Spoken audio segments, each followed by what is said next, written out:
Hello, pozdravljeni nazaj na Alien kanal, Alien imamo z vami in danes imamo za obdelati eno, hola reči naravno nesrečo. Nesrečo v naravi. 5-10 videov nazaj sem govorila, da je to moja nova obsesija. Mišljati in gledati videe, kako se nekaterim ljudem zalomijo te naravni podvigi. Grejo plezati in se zalom, grejo v suhe jame in se zalom, grejo v mokre jame in se zalom in o tem bomo govorili tudi danes, torej o potapljačih, ki so šli v jamo Plura na Norveškem, torej The Plura Cave Accident, ker je tako splošno znana ta nesreča, ki se je takrat zgodila leta 2014, ker v bistvu gre za najbolj zahteven in najbolj nevaren jamski vodni rov na svetu, nekako, ne vem, če to uradno, ampak tako jo kličejo. Danes bomo šli čez zgodbo, kako je 5 ekstremno izkušenih potapljačev se v to jamo odpravili. Vsi so bili Finci, šli so na Norveško samo zaradi tega.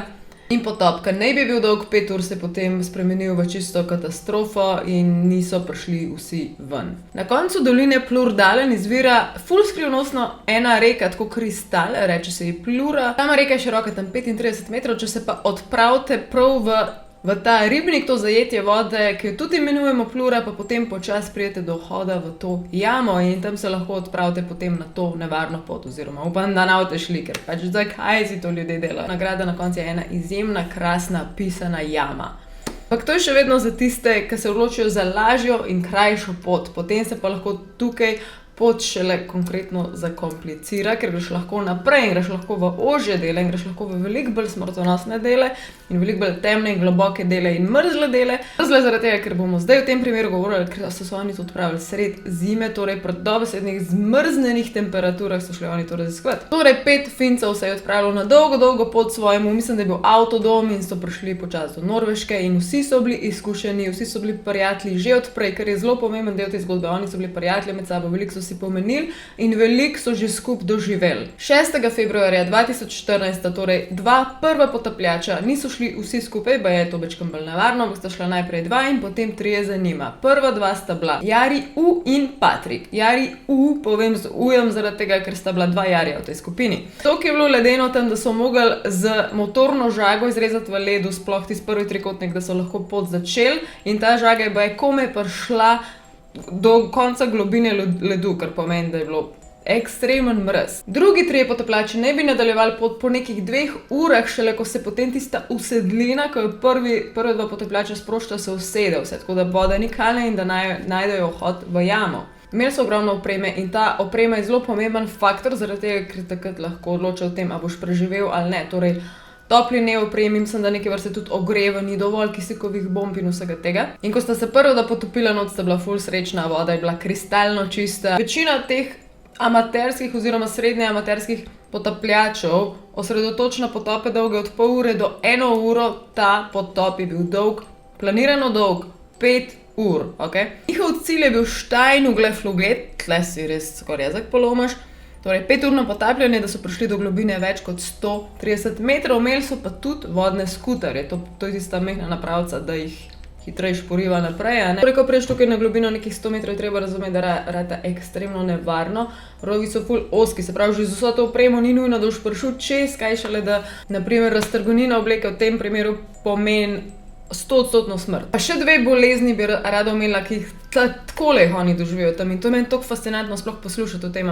Prva je hiperkapnija, to je zastrupitev z ogljikovim dioksidom. Ogljikov dioksid se na neki določeni globini, kot je ta njihova, ful hitreje absorbira v krvni obtok. In jamski potapljači v bistvu uporabljajo neke vrste rebreather, ki umetno potem absorbira ta ogljikov dioksid, ki ga oni izdihajo, ker drugače je to strupeno. Te naprave rebreatherje se lahko preobremenijo, to pa pride v primerih, ko potapljač preveč diha in kdaj je to takrat, valjda, ko si paničen, ko si v stresu, ko te je strah, začneš hiperventilirati, a ne dihati, zato je za njih panika najbolj nevarna stvar, ki se lahko na globini zgodi, poleg ne vem tega, da se ti obleka strga ali pa te nekaj napade, je to, da začneš prehitro dihati, da zapaničareš. In njihovo prvo pravilo je, da ne paničar, čeprav je to kdaj neskončno težko in točno to boste videli v tem videu, ker pomeni, da če je preveč ogljikovega dioksida, ki je strupen, se lahko zastrupijo in v bistvu, če v tem primeru umrejo na nek način, umrejo zadeti. Podobno čutek je, da bi bil čisto zadet. Tako smešen, ampak ne smešen. Pa valjda, ne samo če je panika, to nekako izpostavljam, ker je res srhljiva zadeva, da te doleti, ampak tudi, da moraš se preobremeniti, da moraš prehitro plavati, da je preveč aktivnosti od tebe zahtevane. Torej, recimo, da bi skuter crknil, a ne spet na telesu preveč napora. Lahko je pa tudi samo tako, kot sem rekla, da si predzadet, če si pa preveč zadet, oziroma zgubiš orientacijo in zgubiš smisel tega, kje si in kaj se dogaja, je pa itak tudi nevaren, ker tako lahko greš v napačen rov, se ti uniči cel sistem in tako naprej. Potem je pa tu še druga bolezen, drugo nevarnost oziroma z drugo bolezen vam pa povem mačkam kasneje. A veš, feeling, ko scrollaš po Netflixu in ne moreš več handlati, kako je ves čas vse isto, pač skozi isti filmi, prav ne moreš verjeti, kako ti like skozi eno in isto meče ven, poznaš? Imam rešitev. Surfshark VPN, ki je tudi sponsor tega videa. Velikokrat me vprašate, kaj dela VPN, jaz tudi včasih nisem vedela. Tole je razlaga. V prvi vrsti ščiti vaše podatke, na ta način, da vzpostavi varno povezavo med vami in internetom, kar pomeni, da prikrije vaš IP naslov in pa naredi njegovo lokacijo nevidno za vse. Zakaj imate pa boljšo izbiro na Netflixu? Ker se lahko pretvarjaš, da si iz katerkoli skoraj po svetu, kjer hočeš in dobiš njihovo bazo filmov in tako pretentaš internet in sistem. Ampak isto velja za bazo filmov, novic, realnih cen, letalskih kart, knjig, vsega. Tole res upam, da zdaj gledate, ker imajo bolano Black Friday akcijo. 85% popust in 3 mesece zastonj za naslednji 2 leti. What?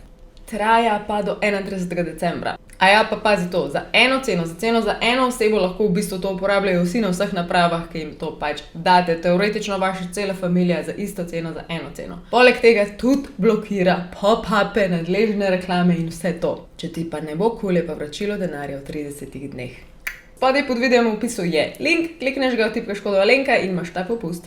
Zdaj smo približno 1 uro po potopu, ko sta Jari in Patrik. Najglobji del ne bi bil tukaj že za njima, ampak Patrik je pač plaval in je ugotovil, da Jarija ni za njemu. Kaj zdaj? Patrik je plaval nazaj in je ugotovil, ko je videl končno svetilko od Jarija da je tam, da je primiral, da se ne premika, ker je tam ful nevarno, da se ne premikaš več o tem kasneje. In ne samo, da se ni premikal, za svetilko je delal ta gib gor dol in to pri potapljačih pa je pomen, klic vsili, pomagaj mi, panika, v bistvu na pomoč. Edina opcija, ki mu ostane v tem primeru, da če že vidi, da kolega ni v ravno najboljši situaciji, psihično najbrž, da on ostane zelo miren, če mora že nekomu pomagati, ne? In gre proti njemu in ga gleda in mu ni bilo jasno, kaj je s Patrikom narobe. Vse je izgledalo okej. Tako da res ni mogel dojeti, koliko zelo paničen je Jari, ampak ko je majčkeno boljš pogledal, je videl, da ni paničen za brez veze, zaradi tega, ker je imel vodni skuter zataknil se mu je v teh ozkih rovih. Patrik se je odločil, da mu bo dal svojo jeklenko, da bo zmanjšal to, koliko diha Jari, takrat ogljikovega dioksida, ker kot smo rekli, hitro je dihal in se je zastrupljal na ta način, ampak takrat Patrik se ni zavedal, koliko je Jari dejansko že paničen in ko sta menjavala ustnike, Jari namesto, da bi mirno prejel drug ustnik in pač sodeloval pri tem, da mu je Patrik želel pomagati, je bil toliko paničen, da je samo začel nemočno goltati vodo. Torej, to je res taka žalostna situacija, ker pač se v enkrat taki stiski, težko reči, v rovu osmu, ko ne moreš zagozdu si se in že veš, da se zastrupljaš. To pa je taka neskončna panika, da brez veze. Potem se predstavljaj na položaju Patrika, da ne smeš zapaničariti, medtem ko se ti kolega duši in nisi samo dušil, kolega se je zadušil in Jari tudi umrl na tej točki. In zdaj se posvetimo naprej Patriku, kaj lahko naredi. In Patrik se je takrat odločil, da mu ne prostane nič drugega, kakor čim bolj mirno in počasno nadaljevati do cilja, do tistega Steinugle flageta, do tiste najlepše jame. Zdaj pa pridemo do te druge bolezni, ki vam bi jo rada povedala, da razumete, koliko je to res stiska. Potapljači, ko se nekaj časa v globoki vodi, morajo na površje prihajati zelo počas. Temu se reče dekompresijska bolezen, torej če je potapljač na neki globini predolgo časa in ker se je tukaj Patrik ustavil nekih 20 minut, da bi pomagal svojemu prijatelju. Na 110 metrih globine je vedel, da se bo mogel zaradi tega ure in ure dalj časa dvigati proti cilju. Pa vemo, da je to čas v taki mrzli vodi, ki si ga ne moreš prvošiti, ker ne veš, če ga boš preživel, ker ti bo drugih stvari zmanjkalo, oziroma boš zmrznil, oziroma it's bad, pač zmanjkalo ti bo opreme za to. Torej, poleg tega, da je mogel biti miren, čeprav moj prijatelj umrl pred očmi, mogel biti miren tudi zaradi tega, ker ni vedel sploh sam kadarkoli prišel na površje in ne vem, kako hudiče v tej situaciji ostaneš miren. Torej, globji ko je potop, daljša je dekompresije oziroma prihajanje na površje. Slabo vez, da si prijatelja pustil vzad, čeprav itak ni imel druge izbire, je potem tudi toliko se zavedal, da bojo ostali trije naleteli na ga, torej kako se jo oni odzvali, a bo njim uspel preživeti to stisko in to paniko, a veš, to je res grozen. Prvi potapljač potem v drugi ekipi unih treh je bil Vesa. Vesa je bil tudi izkušen in on je bil očitno bolj raj več kakor premal in je bil tak, ki je rekel, dajmo mi še toliko pa toliko več opreme vzeti, in druge dva sta mu govorila, da je mogoče ne, ker že tako se mi zdi, da je bil Vesa mečkan večji, in sta mu rekla, da ne veste, kako bo prišel čez dejanske rove, ki so zelo, zelo ozki z vso to opremo, ampak potem na koncu neko srednjo pot zbrali in so vzeli več opreme kot prva dva. In kakor smo prej rekli, na 110 metrih, tam, ker sta se dva ustavila, so tudi oni dobili ta problem in Vesa se je zataknil. To je bilo še vedno nekaj metrov, nekaj sekund, preden bi prišli do Jarija oziroma do Jarijevega trupla. Vesa je tukaj začel kričati. Oni še vedno med sabo lahko kričijo, ker se tako visok ton kričanja se še vedno razbere, in je vpil, da ne vzameta od njega to odvečno opremo in da ga ne odflenčata, ker je bil tudi že paničen zaradi same panike, ker je razumel, da pač lahko pride do te zastrupitve. Potem pa še ta udarc. Zaslišali so bip, bip zvok. To je distress zvok, torej spet zvok na pomoč, ki ga lahko sproži potapljač. In ta zvok je prihajal od kjer druge, kot od Jarija oziroma od Jarijevega trupla. Torej, tista dva, ki še nisem omenila, Kaj in drugi Jari, gresta naprej in vidita valjda truplo od Jarija in rečeta, shit, prijeta do Vese, ki je bil že itak paničen, rečeta, we have a big problem, imamo truplo. Torej, ko Veso odflenčajo in Vesa vidi Jarija torej že njegovo truplo, se je mogel preprosto odločiti, ali iti nazaj ali iti naprej. Vesa je zelo dolg časa potreboval, da se je prebil sploh mimo trupla z ozkosti in preprosto mu ne moreš izogniti, če ne bi hotel videti, še ne moreš se obrniti okrog. Kako je to grozen. In on še zdaj trdi, da se je pravilno odločil in je rekel, da bo šel naprej, ker ga je ta odločitev na koncu tudi rešila, kakor bomo zvedeli, ampak vedel je, da toliko časa, kakor je spet zabil okrog tega trupla, spet nekih 20 minut, da bo mogel toliko dalj časa plavati na površju in spet ni vedel, če mu bo uspelo. To za občutek, 15 minut, ki je rabil za okrog trupla, podaljša njegov pot za 3 ure. Zdaj pa, kakor veste, ob Vesi sta še dva, torej Kaj in drug Jari, in tukaj se je tudi zakompliciralo pri drugemu Jariju, torej Kaj je plaval mečka naprej in potem se enkrat obrnil, podobna situacija kot pri Patriku pa Jariju, ampak Kaj se je obrnil in je videl Jarija, da je popolnoma paničen in ni imel pojma, kaj se dogaja, ni imel pojma, kaj narobe, šel je do njega, vse je izgledalo normalno, ampak kar naenkrat. To je tak primer, kjer tudi Kaj potem v intervjujih to razlaga, kot da dobesedno izgubi spomin, kaj se je zgodilo. In sploh ne vem, kaj vse so lahko opcije, ali je bila zastrupitev ali infarkt ali nekaj mogel biti, ker navzven ni bilo tako, da bi obleko predrl ali pa kaj takega zelo očitnega ni bilo, Torej, Kaj in Vesa sta prisiljena ostati mirna, drugače to sodno tudi za njiju. Na tej točki sta se baje še Vesa in Kaj toliko videla, da sta se tudi začela dreti en drugemu in se dogovarjati, v katero smer gresta, Za Veso sem že povedala, da se je po svoje pametno odločil, da gre naprej, dalje, medtem ko Kaj se ni strinjal in tudi videla sta, da če se to toliko drla, se bosta izčrpala, ker spet, kot jaz zdajle veliko govorim, rabim več sape, preveč sape, In sta se odločila, ok, dosti tega prerekanja ali whatever, in sta šla vsak po svoje, Kaj se je odločil iti v rikverc, torej tam, kjer so prišli. Če pogledamo zdaj, kaj Patrik počne na tej točki, ki je daleč pred vsemi v smeri proti izhodu, torej drugemu koncu, kjer so štartali, in Patrik je imel ful problemov. Imel pa samo dve opcije z opremo, ker mu je zmanjkval ne vem česa točen,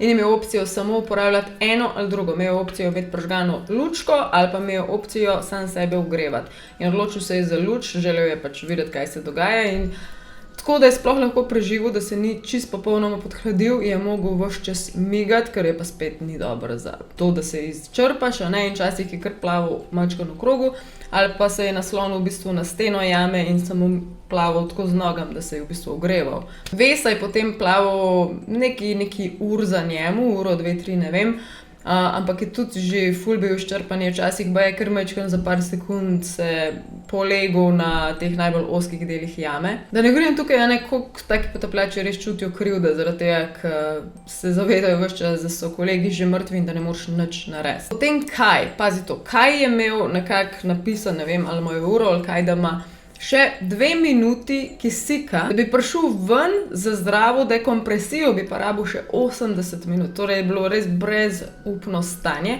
ampak se mu je tako čudežno zgodilo to, da je najdel eno mini jamco s tako dvorano, kjer je bil noter kisik, torej lahko išel mečka na površje in zadihal, to bo malo kisika in malo počil. ampak itak je mrzlo, tako da nimaš kaj veliko počivati. In takrat je pa že razmišljal, da bi najrajši in najlažje od vsega, da bi preprosto tam vstal in da pač nič nima smisla, ampak se je odločil boriti, se je odločil iti naprej, ampak tle se njegova zgodba še ne konča, bilo je še hujš, zaradi tega, ker mu je crknil skuter. In zdaj si predstavljaj, da se zavedaš, da nimaš druge, kot da greš 100-krat bolj počas, z 2 minutama, ki se ga sem, what? In ne vemo točno, kaj se je tukaj zgodil, ampak on je začel plavati ko zmešan in mu je pač ratel priti na površje. Ja. Potem na drugi strani imamo Patrika, ki je bil čist potrt čustveno, ker je pač vzad pustil prijatelja in ni imel pojma, kaj se z drugimi dogaja in če bo sploh kdo prišel iz te jame. In je na eni točki videl lučko od Vese in je pač v ta čin sta ugotovila, da nista sama, da je vsaj še eden preživel in pač to jima je dalo neko neskončno voljo za naprej, ampak nista pa mogla skupiti naprej, zato ker je Vesa mogel ful bolj počasi zaradi dekompresije, Patrik pa je šel pač hitrejš naprej, prišel ven in tako naprej. Sem imel ful problemov z dekompresijo, čutiš je tako, da ti začnejo dobesedno odpovedovati, sklepi neskončno bolijo. Reče se neke vrste dekompresijska slabost. Patrik je prišel iz te jame po 8 urah, medtem ko je prišel Vesa za njim ven po 11 urah in pol, potop pa ne bi trajal 5 ur. To je bizarno. Kaj pa je prišel na drugi strani ven, kakor vemo, je plaval ko zmešan, je potem prišel in se je že let nazaj naredil in je mogel dejansko tanko pes ledu predreti. Torej, ko so prišli ven, so se ogreli, preoblekali, namreč itak so imeli na drugi strani jame pripravljen za preobleč, na eni strani jame je bil kombi, ne vem točno, kjer je bil kaj. Torej, vsi ti trije so preživeli, Patrik, Kaj in pa Vesa in so bili hospitalizirani zaradi dekompresijske bolezni, a ne nekaj dni v bolnici in tako naprej. Potem je tukaj vreden omembe še en potapljač Sami Pakarinenom.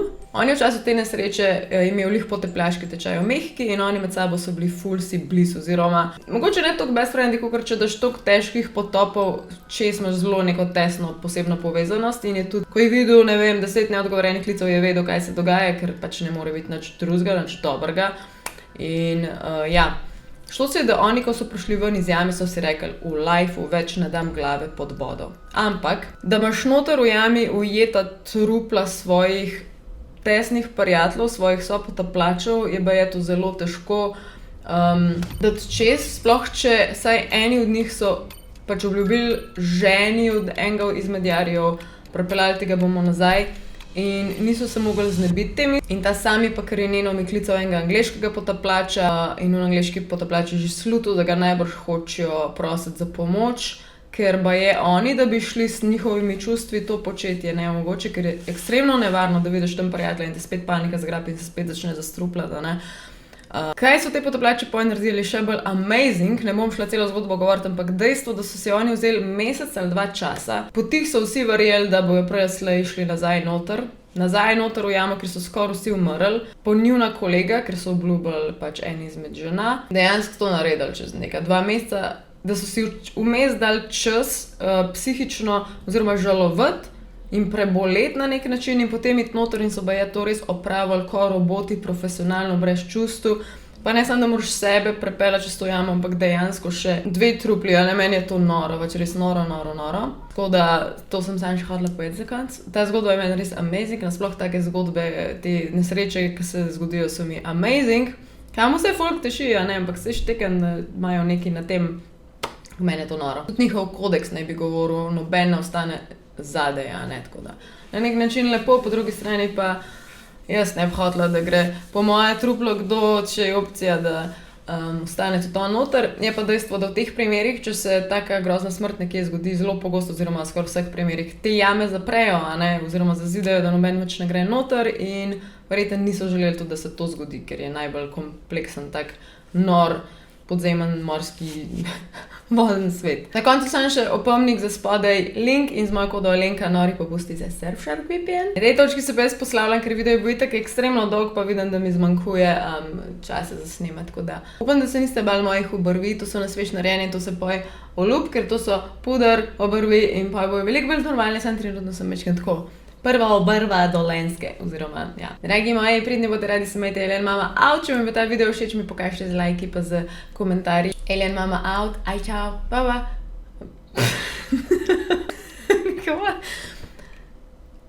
Aj čau. Love you, bye. Bye. Ne znam več govoriti.